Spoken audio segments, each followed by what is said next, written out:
Welcome back to the channel, everybody. Today we've got Karl, who hasn't really been by in a while. Karl, where have you been? I'm a traveling man. I've been away. Whereabouts? Tell us where you've been. I've been to Letchworth State Park with my friend Placido. Was it good? Yeah, we had a great time. Rented a cabin, yeah. You went out east this year, I too, went out right? east twice. With the wife? Yeah, wife and then by myself. Nice, nice. Was I've been back to work, so we haven't been riding much. Yeah, I've been pacing myself because it's been hot. Yeah. But you have something new on your bike here today. What do you got here? Well, I had my seat re-upholstered. You didn't just buy an aftermarket seat. No, let me show you. This is my air hawk. Yeah. I had it done with a nice yellow with a black. I thought it looked like old Suzuki, you know, RM. Because I'm old. It's a DRM maybe or something. Yeah, something. I don't know. I like it. Yeah. And so, what did you do? You just went to a local upholstery I went place? to a guy here locally. Streamline? Yeah, Streamline, yeah, right? Scott, and told him what I needed, something a little more cozy because the other seat's kind of narrow and it's kind of cheap. So he put some nice foam in here, built it up a little wider so my air hawk fits a little better. The other one was the air hawk was kind of hanging off the side and everything.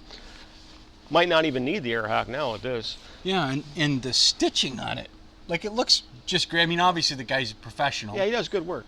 And you said it was about a little over half the cost of, say, an aftermarket seat. Oh, yeah, I think those, what do you call those, seat concepts? Yeah, I don't know. Yeah, seat concepts. That's the one that's really popular right now. This was half the price of that. So like a little over $200 probably, right? Yeah. And it's pretty comfortable. I know you've ridden a little bit. Oh, yeah, on no, it. I like it. I like it. I don't know. I haven't gone on a long distance ride yet because somebody's working now. But, yeah, no, I like it. It's a little wider, it just feels better. Yeah. I don't know. No, I really like it. Yeah. In fact, now I'm like this because I want to upgrade the seat. And why do I want to pay $400 or $450 for a seat concepts? And this looks great. Yeah, it looks turned out good. I don't know. I have no complaints. Yeah. Now, I've had a couple people ask about the Parabellum windshield, Karl, and what you think of it. And some of them have noticed that we've raised this thing a little bit. Yeah, I thought it'd be higher, be better protection, because I'm a bit of a, I came from a V-Strom with a big touring windshield. Yeah. So it was kind of nice, because I'm, you know, wimpy, I guess. But I don't like the wind on my face. But, so we raised it up. It's not bad. It's good. You know, it's a, you know, you're not riding a, you know, super touring bike or anything, so you gotta be a little tough. But overall, it's good. I like it. But it's not like you wouldn't say it gives as much protection as the Parabellum you had on your V. Oh no, and I had a Parabellum on my Triumph too. Oh, that's what it was. I had that big whole fairing setup I got in Boston. That was incredible on the Triumph T100. Oh yeah, that thing was like you're in a bubble. Yeah. But so, the Parabellum makes good stuff. They, you know. Yeah, because I think I'm going to upgrade mine to take a bit of weight off it. I'm not sure if I'm going to put a Parabellum, or maybe I'll try something different so we can get a bit of a different feel on stuff. But overall, would you buy that again?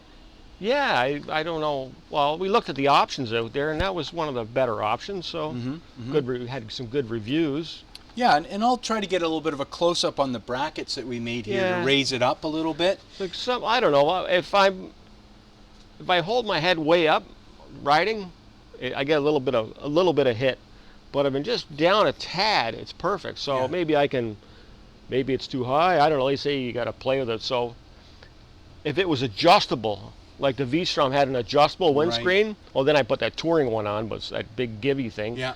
But you can adjust it because sometimes they say a smaller fairing is better. Really? Because you get it launches. Yeah, the way it launches, aerodynamics, whatever. Yeah, like I don't really notice too much wind buffeting on mine, and it's not.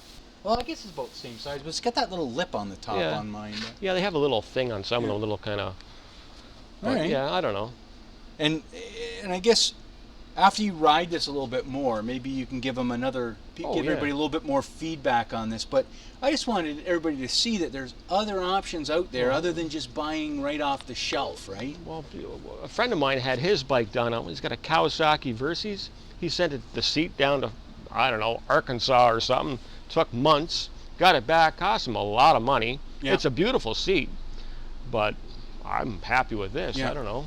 So you know there might be options out there for everybody locally, And Streamline does car upholstery and boats, I think, is what Yeah, they do mostly, right? boats, chairs. He's an upholstery guy, Yeah. but I think he's a lot, not as much automotive as he used to, I don't think, but he still does a Yeah. fair bit. Definitely something worth looking into. I mean, Google's just a click away to search your local area for people who could do something like this and save you some money. And to me, it looks like a great option. Yeah, It really does. Yeah, the guy was great to work with, and I don't know, I like it. All right, Karl. Well, listen, thanks for stopping by. We're going to go and have a little drink maybe and enjoy the rest of the night. It's like, what, the 4th of October here. It's 31 degrees Celsius. It's like a midsummer's day. So we're going to sit on the porch, have a drink, and have a few laughs. But until next time, I'm Dino. Karl? We'll see you next time here on Dino's Tinker Shed, and you tinker easy. All right. Tinker easy. Tinker easy. Al Stricker. He's the guy who coined that. All right. See you later.